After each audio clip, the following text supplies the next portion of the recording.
Ooby-doo! It's everyone's favorite boomer and vintage lens enthusiast. Although this is more of a modern era, we're still going to discuss this anyway. What I have here is the Nikon Z50, which is a crop sensor, mirrorless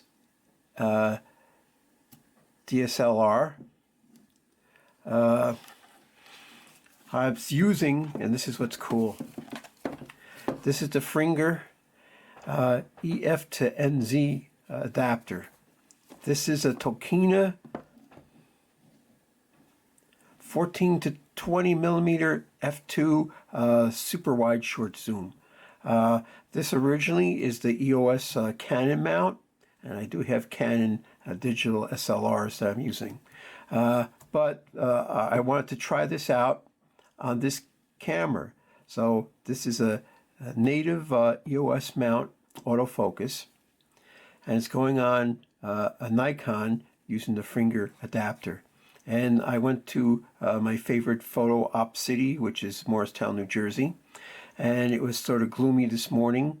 I mean, it was overcast, and the lighting was very, shall we say, flat. So this lens, all Tokina lenses suffer somewhat from flare, and I figured this would be ideal. Also, this lens seems to be a little soft wide open. All the cameras I put it on have a little bit of difficulty hitting the autofocus, and it was worse on the Canon. It actually, the autofocus works better with the fringer adapter on the Nikon, probably because it has more autofocus points on the sensor to pick from. So I was using the ISO 800. I stopped it down to f4, and then I let the camera pick the shutter speed.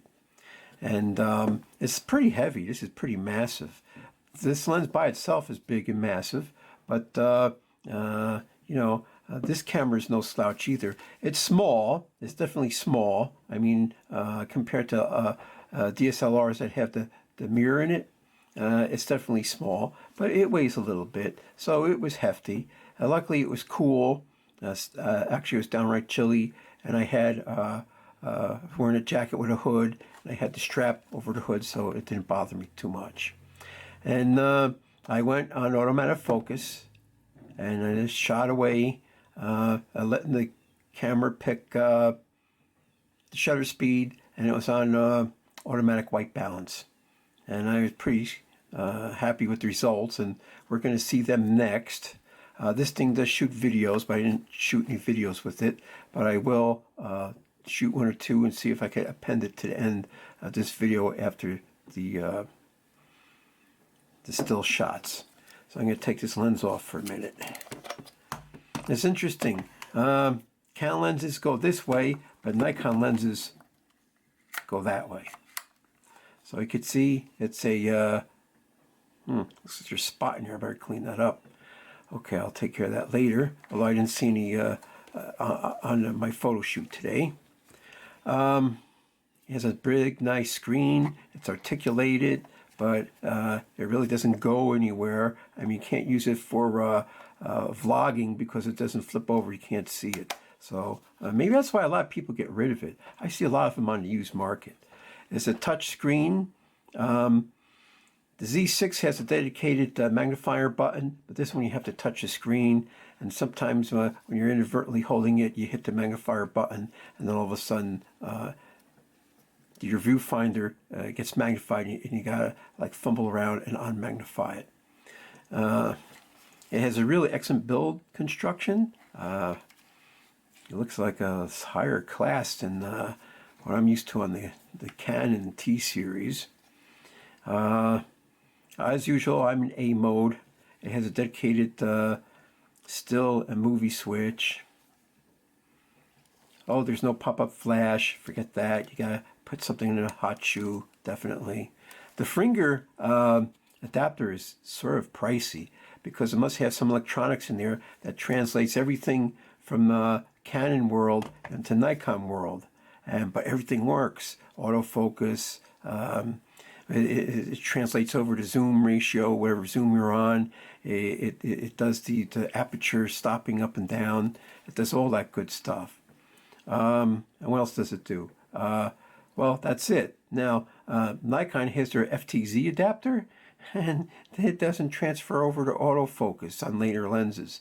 They must have assumed, oh, everyone's got all the old F lenses that were totally manual, and maybe some of them were just automatic aperture, and that's all they pretty much went for. And so actually, you're better off buying a Nikon Z camera, this adapter, and using all your Canon lenses if you're a Canon guy. I used to be a Canon guy, but now I'm an everything guy. Oh yeah, I have a ton of Canon lenses, but which is great is I don't have to go out and buy a whole bunch of Nikon lenses. I thought about a select couple, but I didn't make any big investment in that at all, and I don't intend to. So since I got so many Nikon lenses and this thing, I'm just going to use all my, Canon lenses. I can use all my Canon lenses on this thing. So that's the way I'm going to go. And now, well, we'll just go look at the still shots I took today.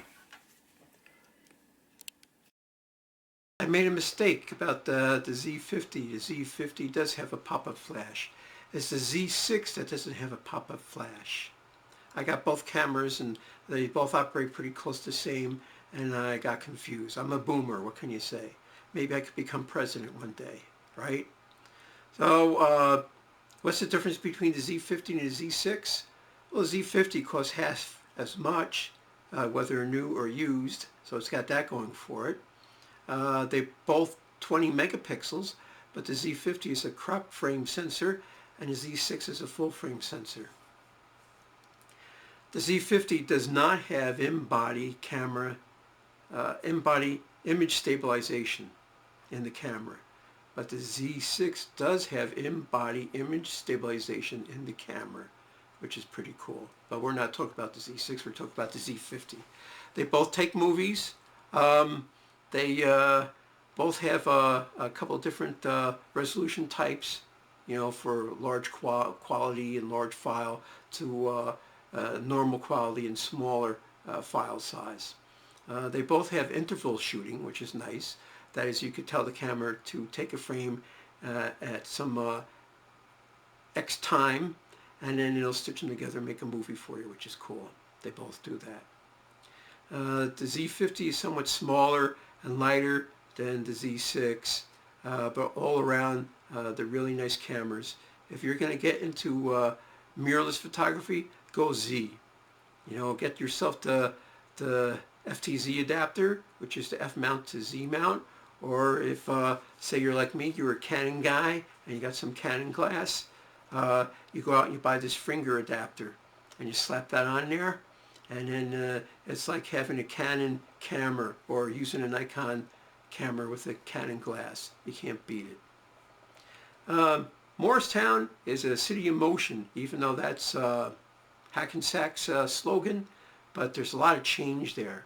When you go there, you see piles of dirt, you see new intersections being modified and new traffic control going up, and